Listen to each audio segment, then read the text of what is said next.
सबसे पहले तो मैं आप सबके माध्यम से चैनल के जितने भी दर्शकगण हैं, मैं सभी को नमस्कार और प्रणाम करती हूँ। साथ में आप लोग को भी करती हूँ। देखिए, मैं जेडीयू लगभग 1 साल से छोड़ चुकी हूँ और छोड़ने की रीज़न ये है कि देखिए हमारे जो बिहार में विकास होनी चाहिए, बेरोजगारी दूर होनी चाहिए, ये सब मुद्दे पर कोई चर्चा नहीं, बस इधर से उधर ऐसे करके हो रहा था।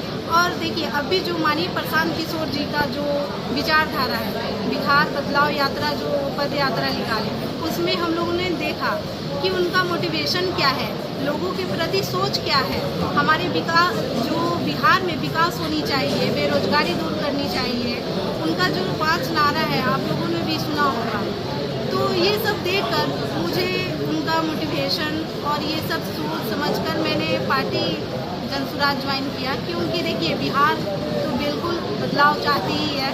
इस वजह से हम लोग माननीय प्रशांत किशोर जी के साथ में मैं पार्टी ज्वाइन की। और देखिए जैसे ही माननीय प्रशांत किशोर जी ने ये घोषणा की है कि मैं जैसे ही सरकार आती है तो मैं 400 की जगह 2000 राशि वृद्धा को और बुजुर्ग को पेंशन के रूप में दूंगा। तो डर से ही सरकार अपना 400 से बढ़ाकर 1100 कर दिया। लेकिन प्रशांत किशोर तो कह रहे हैं कि अगर हमारी सत्ता आएगी तो शराब खोल देंगे, लेकिन विपक्ष तो कह रहा है कि कहीं न कहीं प्रशांत किशोर जो है कि शराब कंपनियों से मिली भगत है, तो इसलिए खोलना चाह रहे हैं। बिल्कुल भी नहीं। शराब बंद क्या कब हुआ है बताइए? तो शराब बंद ही नहीं, शराब बंद ही नहीं, बस कागज के रूप में शराबबंदी हुआ है, लेकिन होम डिलीवरी हो रहा है, घर घर आपको मिल जाएगा शराब।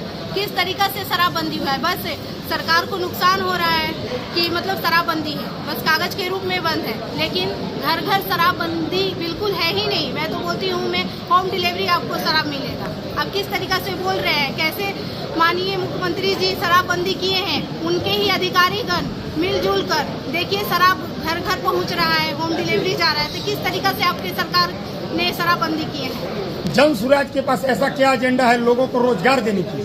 बिल्कुल रोजगार देने के लिए। वो प्लान की बात की, आपने कभी देखा कोई भी जो भी बिहार में नेता बने आज तक ये प्लान की बात ही नहीं की?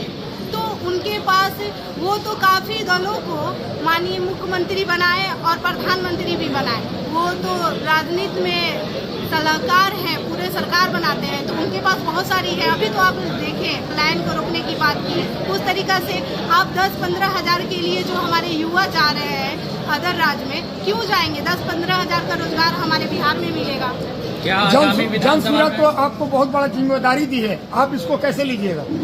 बिल्कुल लूंगी, क्योंकि मैं 10 साल से लगभग 10 साल से मैं जिला पार्षद सदस्य के रूप में अपनी जनता की सेवा करते आ रही हूँ। आप मेरे कभी क्षेत्र में जाकर देखिए कि मैं अपनी जिम्मेवारी को बखूबी निभाती हूँ और डट कर सामना करती हूँ।